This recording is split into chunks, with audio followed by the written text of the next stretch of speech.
저는 40대 후반 여자입니다. 사연을 신청하기 위해 글을 쓰는 지금도 제가 겪게 된 일들이 도저히 믿기지가 않아 온몸에 소름이 돋고 있을 만큼 큰 충격에 빠진 상태입니다. 7년 전 어느 날 저희 집안에 갑자기 닥친 불행은 엄마의 교통사고로부터 시작이 되었어요. 횡단보도를 건너가시다가 신호 위반을 하는 차량과 부딪히는 사고가 엄마의 몸에 큰 문제를 일으키게 되었었죠. 척추신경계에 손상이 왔는지 전신불수 판정을 받게 되었고 저희 가족이 받는 정신적인 고통은 상당히 크게 다가왔었죠. 회복하기가 힘들 것 같다는 의사의 진단은 조금의 기적도 바랄 수가 없을 만큼 절망을 안겨주었어요. 엄마의 옆을 지켜주시던 아빠는 잠 한숨 못 주무시면서 그래도 분명 좋아질 수 있을 거라며 매일같이 온몸을 주물러 주었고 2년의 병원 생활을 끝으로 태어난 엄마는 집에서 아빠의 보살핌을 받으셨어요. 저희 부부가 아빠에게 생활비를 대주면서 금전적으로 최대한 경제적인 지원을 해드렸죠. 남편한테 정말 고마웠던 건 저희 삶도 빠듯한데 그래도 불평하지 않고 묵묵히 뒤에서 도와주는 모습들이 너무 고마웠어요. 시부모님께서는 이런 상황에서 남편이 도와주는 걸 탐탁치 않아 하셨지만 어쩔 수 없는 상황이라 아무 말 하지 않고 지켜만 보고 계시다가 엄마의 몸은 절대로 회복이 될 수 없다고 생각하셨는지 어느 날부터 시댁에 모임이 있거나 명절 때만 되면 시부모님께서는 항상 저희 가족에게 불만을 털어 놓으셨고 이런 안 좋은 감정의 골이 결국 상처로 남게 되었죠. 항상 제 편이 되어주던 남편은 중간에서 최대한 좋게 풀어가려고 노력을 했었지만 희망이 없는 저희 엄마의 수발을 어떻게 평생 들어야 하냐며 저에게 남편을 그만 놓아달라고 결국 눈물까지 보이시는 상황으로 이어지고 말았습니다. 그렇게 되다 보니 저 또한 시부모님의 마음을 모르는 게 아니었기 때문에 고민이 상당히 많았어요.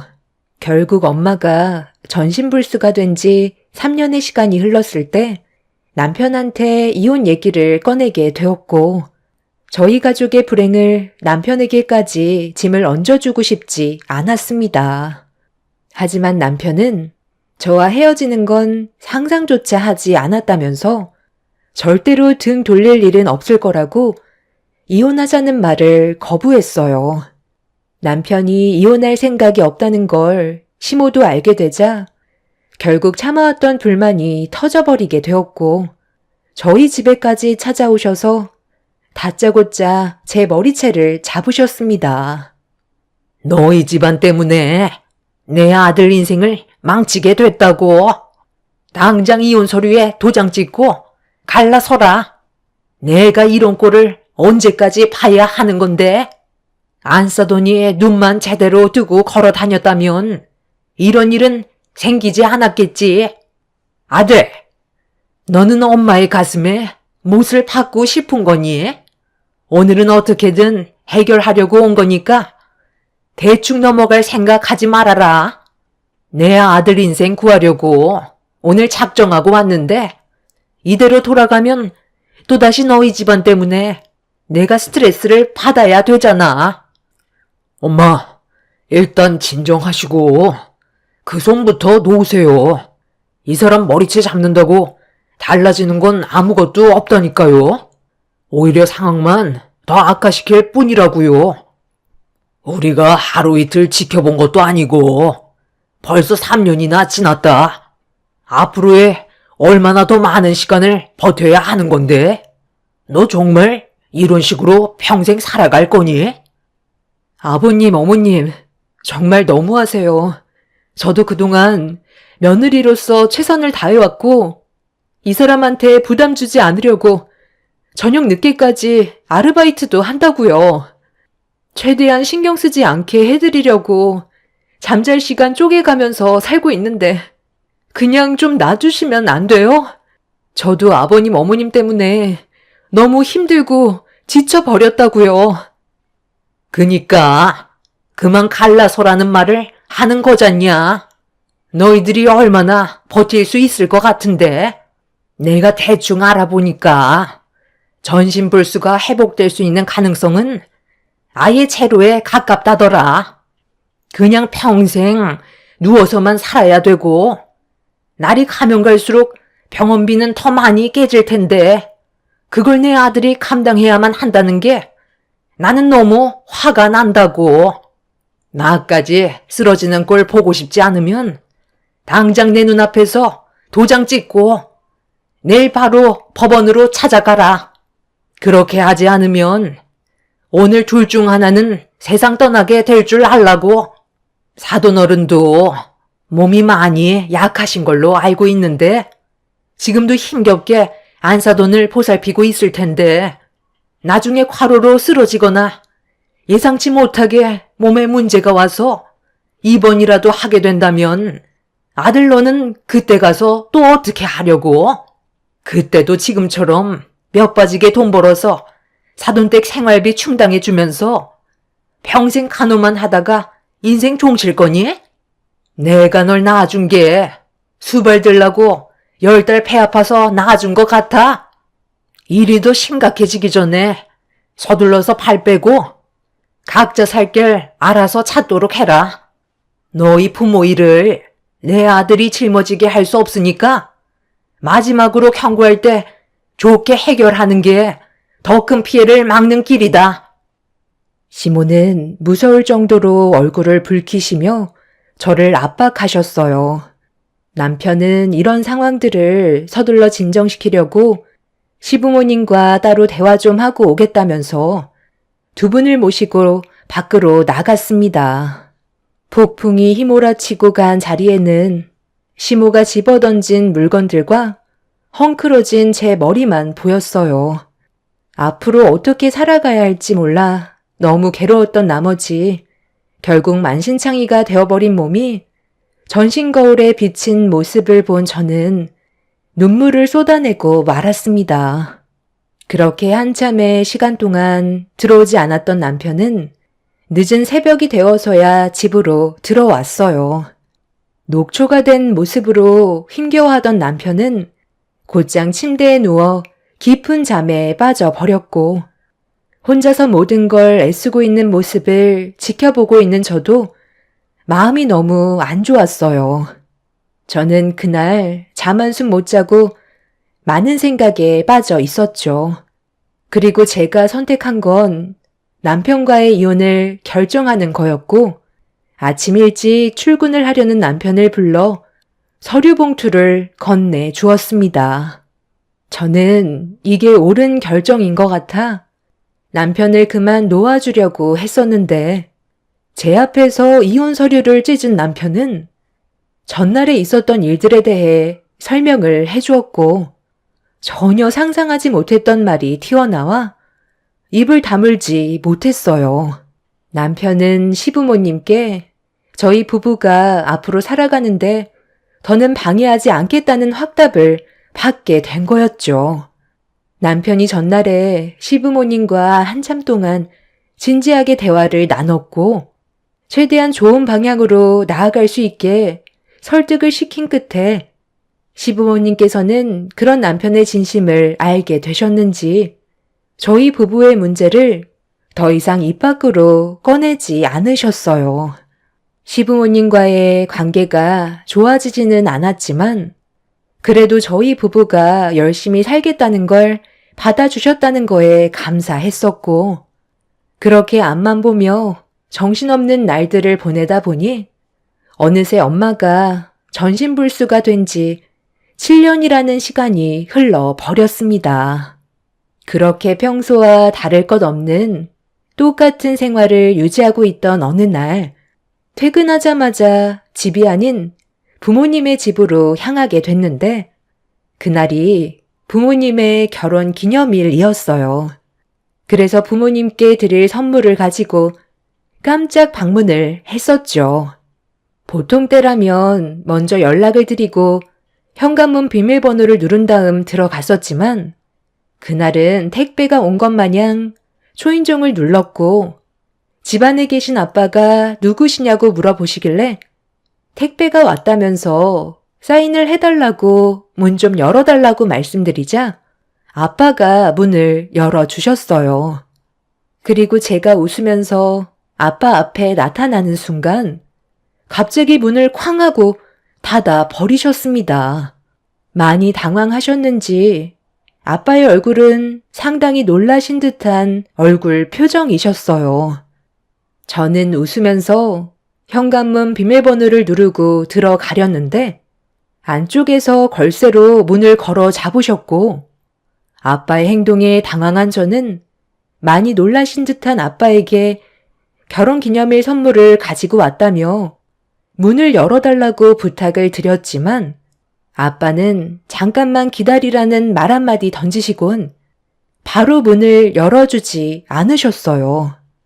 그렇게 한참 동안 문 앞에 기다리고 있다가 아빠가 거친 숨을 고르시면서 현관문을 열어주셨고 온몸에는 땀으로 맺혀 있길래 왜 문을 빨리 안 열어줬냐고 여쭤봤어요. 아빠는 집안이 엉망인 모습을 저에게 보여주고 싶지 않았다며 대충 정리를 하셨다며 저를 거실에 앉혔습니다. 저는 자연스럽게 대화를 이어나갔죠. 엄마는 요즘 어때요?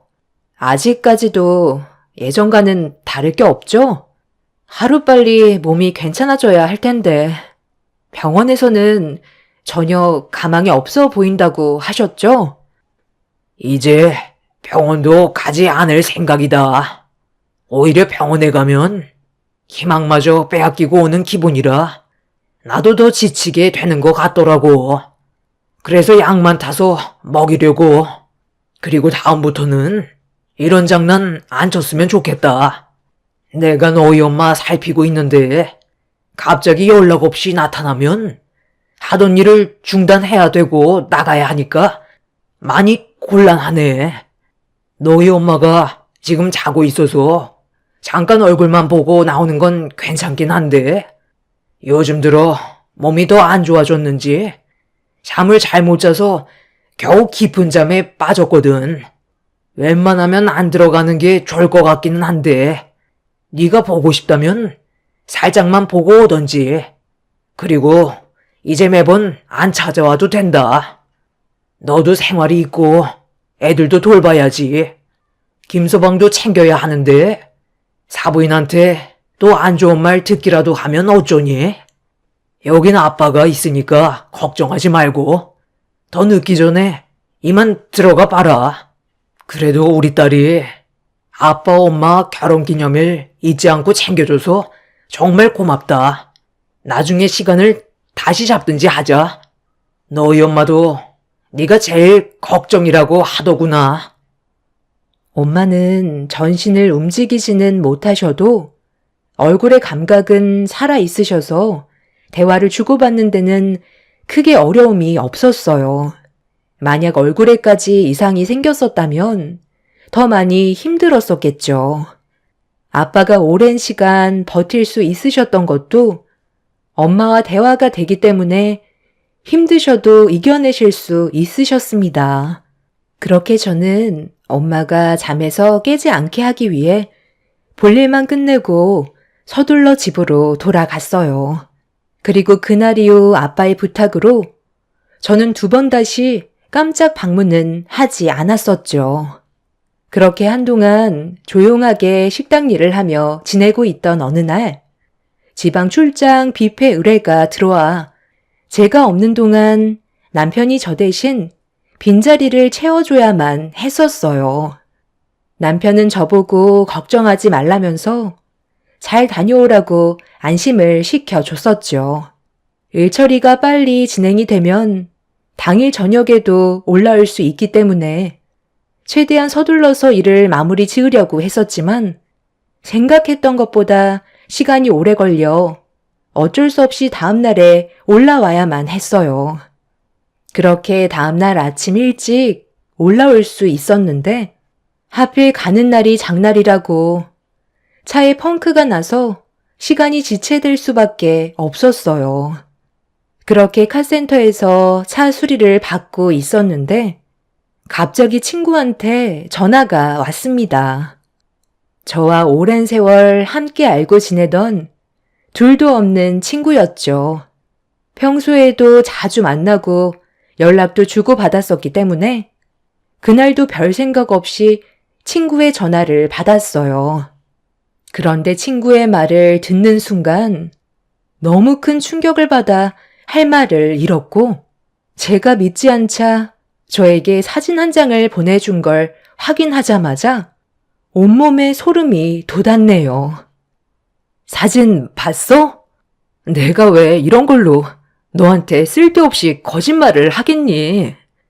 잠깐만 기다려봐봐. 좀 더 가까이에서 찍은 사진으로 다시 보내줄게. 어때? 확인해 봤어? 확실히 너희 엄마 맞지? 내가 하루 이틀 어머님 뵌 것도 아닌데 딱 보면 바로 알지. 전신불수라더니 어떻게 백화점을 활보하며 다니실 수가 있니? 여보세요? 지금 내 말 듣고 있는 거야? 나보다 네가 더 충격을 받았겠지. 7년을 누워 계셨던 분이 저렇게 멀쩡히 돌아다니시는데 얼마나 놀랐겠어.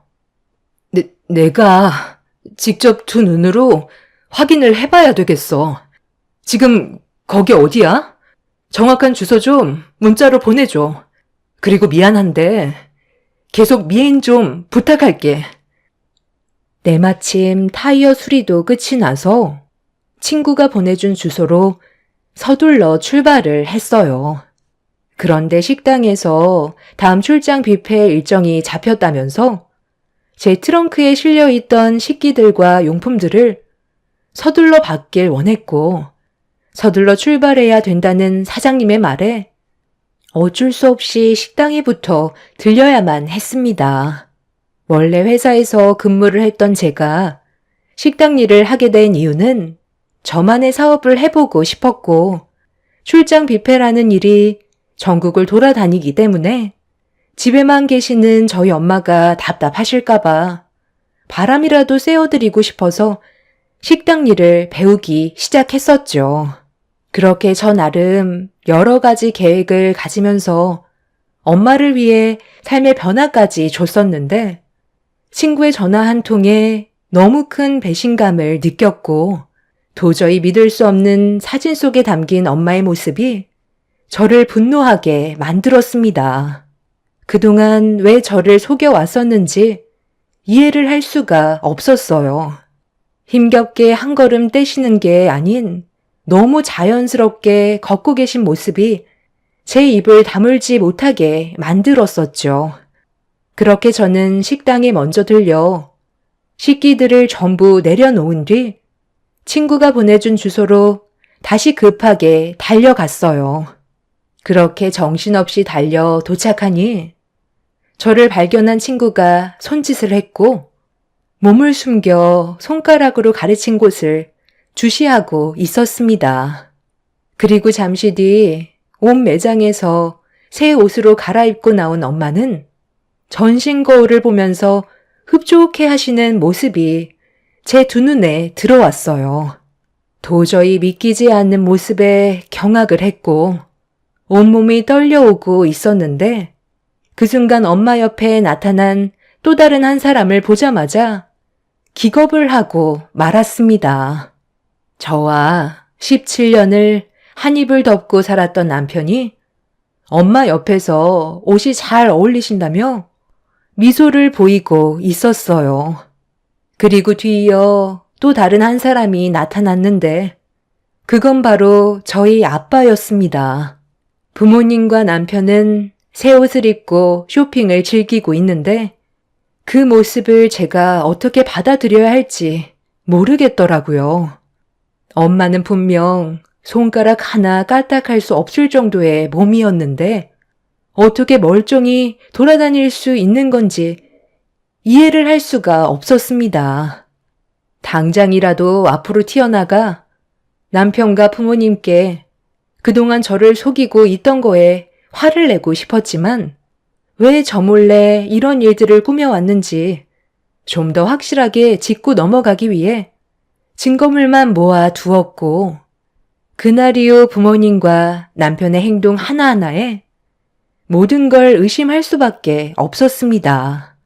저는 평소 때처럼 한결같은 모습으로 연기를 하면서 결정적인 진실이 나올 때까지 기다리고 있었는데 멀리에서만 지켜보는 건 한계가 있는 것 같아 아이들을 데리고 남편과 함께 주말에 친정집으로 향했어요. 그리고 부모님 집에서 주말을 보내면서 좀 더 정확한 무언가를 두 눈으로 확인하기 위해 계획을 세웠고 남편과 아빠는 자주 얼굴 보는데 제가 힘들까봐 그렇게 하지 않아도 된다며 거부했었지만 강하게 밀어붙여 친정집에서 하룻밤을 자게 되었죠. 엄마는 평소와 다를 것 없이 누워 계신 상태로 저를 반겨주셨어요. 그런 엄마를 유심히 바라보던 저는 화가 치밀었지만 최대한 감정을 억누르면서 평소와 똑같이 행동하며 온 신경을 남편과 부모님한테 향했었죠. 그렇게 묵묵히 때를 기다리고 있자 늦은 새벽에 제 옆에서 잠을 자고 있던 남편이 몸을 일으켜 조심스럽게 방문을 열고 거실로 나갔어요. 저는 그때를 놓치지 않기 위해 방문을 살짝 열고 문틈으로 남편을 유심히 바라보고 있었습니다. 잠시 뒤 남편은 부모님의 방문을 두드렸는데 기다렸다는 듯이 방문이 바로 열리는 순간 남편이 방 안으로 조용히 들어갔어요. 저도 서둘러 부모님 방문 쪽으로 걸음을 옮겨 안에서 나누는 대화를 듣기 위해 귀를 기울였고 먼저 입을 열은 남편의 한마디에 그동안의 모든 진실을 알 수 있었습니다. 남편과 부모님이 저를 속여왔다는 거에 너무 큰 실망을 하게 되었고 그동안 저 혼자 쓸데없는 짓을 했다는 거에 결국 눈물을 흘리고 말았습니다. 장모님, 요즘 너무 돌아다니신 것 같은데 자제 좀 부탁드릴게요. 보는 눈이 많기 때문에 조심해서 나쁠 거 없잖아요. 이러다 걸리면 남은 3년 동안 보험료 못 타 먹는다니까요. 장모님 하고 싶으신 거 3년 뒤에 하세요. 그때 기적처럼 몸이 조금씩 움직이는 것 같다고 천천히 상황을 좋게 만들면서 모두를 속이면 되는 거니까 지금은 웬만하면 집에 계시는 게 좋을 것 같아요. 제 말을 지금까지 따라주셨으니 7년간 보험금 혜택을 받으실 수 있으셨던 거예요. 얼마 안 남았어요. 그리고 요즘 들어 저 사람 행동이 좀 의심스러워요. 뭔가 눈치를 챈 것 같은데 아직까지 그렇다 할 액션을 주지 않아서 상황을 지켜만 보고 있거든요. 7년 동안 한 번도 하지 않았던 행동을 오늘 보여줬잖아요. 장인어른께서 많이 힘드실까봐 짐이 되기 싫어했던 저 사람이 갑자기 왜 장인어른 집에서 자겠다고 하겠어요? 앞으로의 행동을 최대한 조심하는 게 좋겠어요. 아무리 동네를 벗어나셨다고 해도 보는 눈은 많기 때문에 언제 어디에서 걸릴지 그건 아무도 모르는 거예요. 마음 같아서는 지우 엄마한테도 전부 설명해 주고 싶었지만 저 사람 성격상 절대 그냥 넘어가지 않을 거예요. 저희가 지금 적발되면 징역을 면하지 못하니까 보험료 지급이 끝나기 전까지는 조금만 더 조심할 수 있게 신경 좀 써주세요. 이러다 정말 징역 살면 어떡해요? 아유, 나도 얼마나 답답했으면 그랬겠나. 그래도 바깥바람 쐬니까 그나마 좀 살겠더라. 그래도 내가 사위 하나는 잘 둬서 그동안 잘 먹고 잘 지내고 있었네. 당신 때문에 요즘 내가 얼마나 조마조마한 줄 알아? 이러다 정말 걸리기라도 하면 어쩌려고 그래? 저번에도 우리 결혼기념일이라고 했을 때 갑자기 찾아와서 얼마나 놀랐는지 알아? 내가 그래서 뭐라고 그랬어? 그날 조심하는 게 좋을 것 같다고 했잖아. 만약 그때 방에 들어가기라도 했으면 어쩔 뻔했어? 생각도 하기 싫은 순간이었다고. 왜 사람들이 범행을 저지르고 결국 잡히는지 알아? 쓸데없는 행동을 너무 많이 해서 그러는 거야. 당신 마음 이해하겠는데 웬만하면 3년간 집에서 조용히 지내야 돼. 사위 말 들어서 나쁠 것 없다고. 보험 설계사 말을 믿어야지. 우리가 살아갈 수 있는 거라고. 누가 보면 내가 처음부터 거짓말 한 걸로 알겠어. 당신도 내 몸 전체가 움직이지 않았던 거 두 눈으로 봤었잖아. 그때 의사가 뭐라고 그랬어? 나는 가망이 없다고 했었는데 정말 기적적으로 온몸의 신경이 살아나기 시작했던 거잖아. 그때 내가 얼마나 힘들었는지 알아? 이건 나에 대한 보상인 거라고. 장모님 마음 충분히 이해해요. 그래서 저도 최대한 많은 혜택 받으실 수 있게 노력하고 있는 거고요. 그러니 조금만 참고 기다려주세요. 그런데 3년 뒤에 우린 어떻게 되는 거야? 그동안 써왔던 게 있는데 갑자기 보험료가 끊기면 적응이 안 돼서 많이 힘들지도 모르잖아. 다른 방법 없는 거야? 있기는 한데 이건 두 분의 허락이 좀 필요해서요. 그동안 저도 정말 고민을 많이 했었거든요.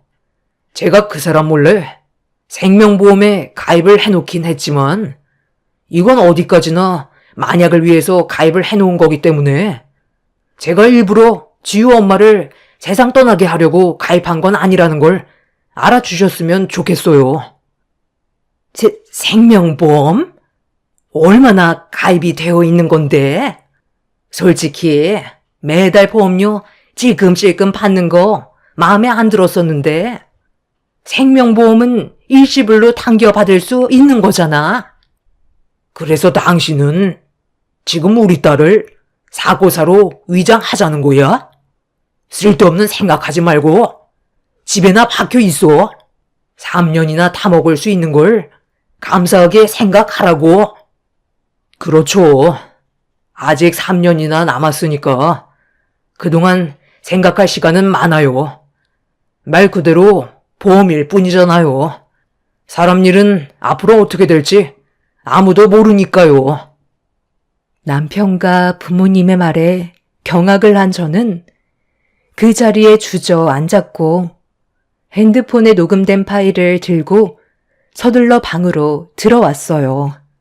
엄마는 제가 방 안에서 자고 있는 줄 알고 더욱더 대범하게 행동을 하면서 거실을 활보하고 있었습니다. 남편과 부모님은 제가 보험료를 타먹으려는 잘못된 행동을 보게 된다면 그냥 넘어가지 않을 성격이라는 걸 잘 알고 있었는지 저한테는 비밀로 하고 있었죠. 그리고 예전에 시부모님께서 저희 집에 찾아오셔서 저와 남편을 이혼시키려 했다가 더 이상 말리지 않았던 것도 부모님한테 보험료가 나오고 있다는 걸 알려드리면서 어느 정도 일부를 시부모님께도 드리고 있었다는 것도 들을 수 있었습니다. 엄마는 시부모님께 들어가는 보험료의 일부를 아깝게 생각하면서 남편에게 불만을 털어놨었지만 최대한 침착하게 엄마의 흥분을 가라앉혀주고 있었죠. 너무 큰 충격을 받은 저는 앞으로 어떻게 해야 할지 몰라 머릿속이 혼란스러웠어요.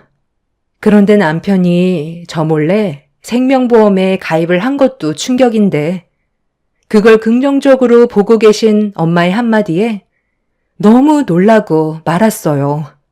모든 걸 돈으로 바라보신 엄마는 3년 뒤를 걱정하면서 제가 모르는 생명보험의 혜택에 대해 남편과 진지하게 대화를 이어나가고 있었어요.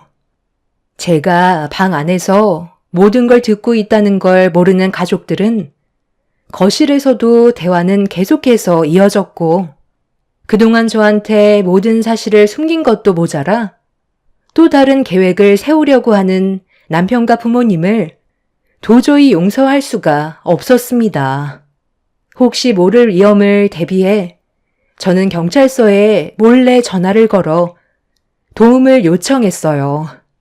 그리고 제가 거실 밖으로 나올 거라는 걸 상상조차 하지 못했던 가족들은 방문을 활짝 열며 튀어나온 저를 보곤 경악을 하면서 당황한 표정으로 저를 바라봤고, 방으로 들어가려 했던 엄마는 그 자리에 멈춰서선 움직이지 않은 채 가만히 서 있었습니다. 몇 초간 침묵이 흘렀고 남편이 저에게 천천히 다가와 전부 다 설명하겠다면서 저를 잡으려 하길래 남편의 뺨에 손을 올려버린 뒤 그동안 저를 속인 거에 대해 화를 내며 집안을 난장판으로 만들어 버렸습니다. 일단 진정하고 내 말부터 들어봐. 이건 우리 가족이 모두 잘 살기 위해 그랬던 것뿐이야. 당신이 알게 되면 모든 게 물거품 될까봐 숨기고 있었던 거라고. 네가 원래 거짓말 못하고 항상 양심적으로 살려고 하니까 굴러 들어올 돈도 못 받게 될까봐. 그래서 지금까지 비밀로 하고 있었다. 어찌됐든 나는 사고가 났었고 아주 잠깐이었지만 전신불수가 된 건 맞았잖아. 그래서 그에 따른 포상금을 받는 건데 이렇게까지 열낼 필요 뭐가 있어? 이제 그만해라. 그래요? 그럼 제 생명보험은 어떻게 설명하실 건데요? 제가 남도 아니고 엄마 뱃속에서 태어난 자식인데 어떻게 돈과 비교를 할 수가 있어요? 너 그건 또 언제 들은 거냐? 그냥 생명보험일 뿐이잖아. 내가 너를 헤아려 하겠니? 어떤 식으로 지급이 되는지 궁금해서 물어본 건데 뭐가 문제라는 거야? 문제가 있는 거죠. 제 동의 없이 이 사람이 일방적으로 생명보험에 가입을 해놓았다는 건 3년 뒤에 보험료 지급이 끝나면 그 다음은 제 차례라는 거잖아요. 남편은 흥분한 저를 진정시키려 했지만 이미 저는 이성을 잃어버린 상태였죠. 그리고 잠시 뒤 제가 도움을 요청했던 경찰분들이 부모님의 집에 초인종을 눌렀고, 제가 경찰에 신고했다는 거에 놀란 부모님과 남편은 당황해하며 도망치려 하길래 서둘러 현관문을 열어 주었습니다. 그날 이후 남편과 양가 부모님은 조사를 받게 되었고 7년간 전신불수로 연기를 하면서 받은 보험금이 계획적이었다는 것과 저에게 몰래 생명보험에 가입해서 추가적인 범행을 저지르려 했다는 거에 결국 법적 처벌을 면할 수 없었습니다. 제 손으로 부모님을 처벌했다는 것도 마음에 안 좋았지만 7년간 저를 속여왔었다는 거에 너무 큰 상처를 받았었죠.